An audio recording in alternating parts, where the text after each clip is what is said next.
Sanctus, Sanctus, Sanctus Dominus Deus Sabaoth. Salam jumpa kembali saudara-saudariku yang terkasih dalam Tuhan kita Yesus Kristus. Salam sejahtera untuk kita semua. Berkat Allah yang Maha Kuasa senantiasa menyertai kita. Marilah kita mendengarkan dan merenungkan bacaan-bacaan kitab suci hari Kamis, tanggal 25 Mei tahun 2023. Bacaan pertama dari Kisah Para Rasul bab 22 ayat 30 dilanjutkan dengan bab 23 ayat 6 sampai 11. Namun kepala pasukan itu ingin mengetahui dengan teliti apa yang dituduhkan orang-orang Yahudi kepada Paulus. Karena itu, pada keesokan harinya, ia menyuruh mengambil Paulus dari penjara dan memerintahkan supaya imam-imam kepala dan seluruh mahkamah agama berkumpul. Lalu ia membawa Paulus dari markas dan menghadapkannya kepada mereka. Dan karena ia tahu bahwa sebagian dari mereka itu termasuk golongan orang Saduki dan sebagian termasuk golongan orang Farisi, ia berseru dalam mahkamah agama itu, katanya, "Hai saudara-saudaraku, aku adalah orang Farisi, keturunan orang Farisi. Aku dihadapkan ke mahkamah ini karena aku mengharap akan kebangkitan orang mati." Ketika ia berkata demikian, timbullah perpecahan antara orang-orang Farisi dan orang-orang Saduki, dan terbagi-bagilah orang banyak itu. Sebab orang-orang Saduki mengatakan bahwa tidak ada kebangkitan dan tidak ada malaikat atau roh, tetapi orang-orang Farisi mengakui kedua-duanya. Maka terjadilah keributan besar. Beberapa ahli Taurat dan golongan Farisi tampil ke depan dan membantah dengan keras, katanya, "Kami sama sekali tidak menemukan sesuatu yang salah pada orang ini. Barangkali ada roh atau malaikat yang telah berbicara kepadanya." Maka terjadilah perpecahan besar, sehingga kepala pasukan takut kalau-kalau mereka akan mengoyak-ngoyak Paulus.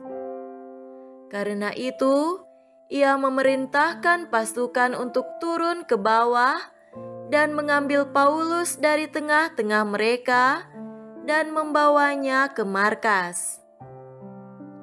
Pada malam berikutnya, Tuhan datang berdiri di sisinya dan berkata kepadanya, "Kuatkanlah hatimu, sebab sebagaimana engkau dengan berani telah bersaksi tentang aku di Yerusalem, demikian jugalah hendaknya engkau pergi bersaksi di Roma." Demikianlah sabda Tuhan. Syukur kepada Allah. Semoga Tuhan beserta kita sekarang dan selama-lamanya. Inilah Injil suci menurut Yohanes. Dimuliakanlah Tuhan. Injil Yohanes bab 17 ayat 20-26. Dan bukan untuk mereka ini saja aku berdoa, tetapi juga untuk orang-orang yang percaya kepadaku oleh pemberitaan mereka, supaya mereka semua menjadi satu, sama seperti Engkau ya Bapa, di dalam aku dan aku di dalam Engkau, agar mereka juga di dalam kita, supaya dunia percaya bahwa Engkaulah yang telah mengutus aku. Dan aku telah memberikan kepada mereka kemuliaan yang Engkau berikan kepadaku, supaya mereka menjadi satu, sama seperti kita adalah satu. Aku di dalam mereka, dan Engkau di dalam aku, supaya mereka sempurna menjadi satu, agar dunia tahu bahwa Engkau yang telah mengutus aku, dan bahwa Engkau mengasihi mereka, sama seperti Engkau mengasihi aku. Ya Bapa, aku mau supaya dimanapun aku berada, mereka juga berada bersama-sama dengan aku, mereka yang telah Engkau berikan kepadaku, agar mereka memandang kemuliaanku yang telah Engkau berikan kepadaku, sebab Engkau telah mengasihi aku sebelum dunia dijadikan.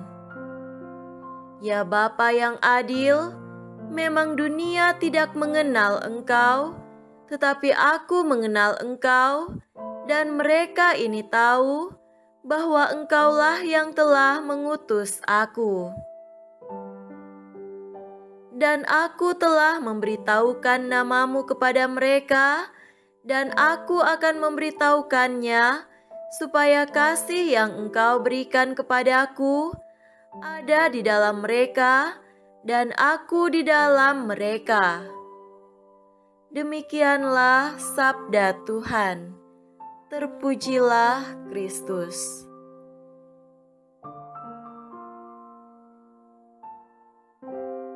Saudara-saudariku yang terkasih dalam Tuhan kita Yesus Kristus, tema renungan kita pada hari ini adalah Yesus selalu berdoa untuk umat-Nya. Pada pekan Paskah yang ketujuh ini, bacaan-bacaan kitab suci berbicara tentang saat-saat akhir perpisahan Yesus dengan para murid-Nya. Tidak seperti bacaan-bacaan kitab suci pada hari-hari sebelumnya yang juga berbicara tentang Roh Kudus yang akan dicurahkan kepada umat-Nya. Bacaan hari ini berisi tentang doa Yesus untuk para murid-Nya dan semua yang akan percaya kepadanya. Yesus berdoa dengan harapan dan permohonan kunci, yakni agar semua pengikut-Nya tetap bersatu dengan Dia dan Bapa-Nya dalam kemuliaan-Nya.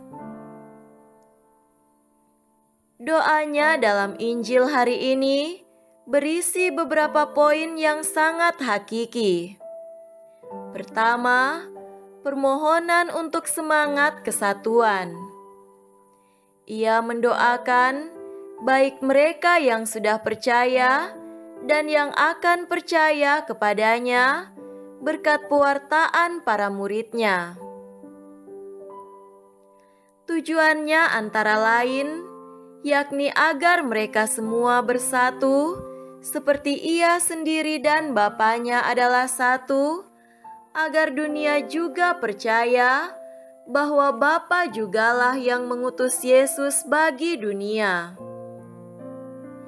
Juga agar para pengikut-Nya turut mengalami kemuliaan yang diberikan Sang Bapa kepadanya.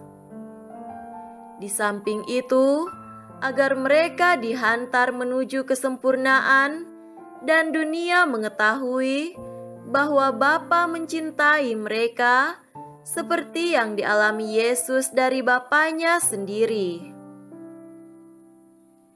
Juga supaya dimanapun ia berada, para pengikutnya pun bersatu selalu dengannya di dalam kemuliaannya, karena Bapa mengasihi dirinya sebelum dunia dijadikan. Lalu, agar dunia mengetahui bahwa mereka adalah pemberian Bapa kepadanya, dan supaya dunia yang tidak mengenal Sang Bapa mengetahui bahwa Bapalah yang mengutus dirinya. Kedua, ucapan syukur dari Yesus yang melihat para pengikutnya sebagai anugerah dari Bapa baginya. Ketiga, niat dan janji Yesus untuk terus memuliakan Bapanya agar dunia mengenalnya dan bahwa Bapa sangat mencintainya. Isi doa Yesus menunjukkan tentang sikap hati Yesus yang tetap menjaga, menguatkan dan memelihara umatnya dalam ikatan kesatuan dengan Sang Bapa. Saudaraku terkasih, Tuhan yang selalu memelihara kesatuan dengan para murid-Nya dalam situasi apapun, terlihat juga dalam pengalaman pengadilan terhadap Paulus dalam bacaan pertama.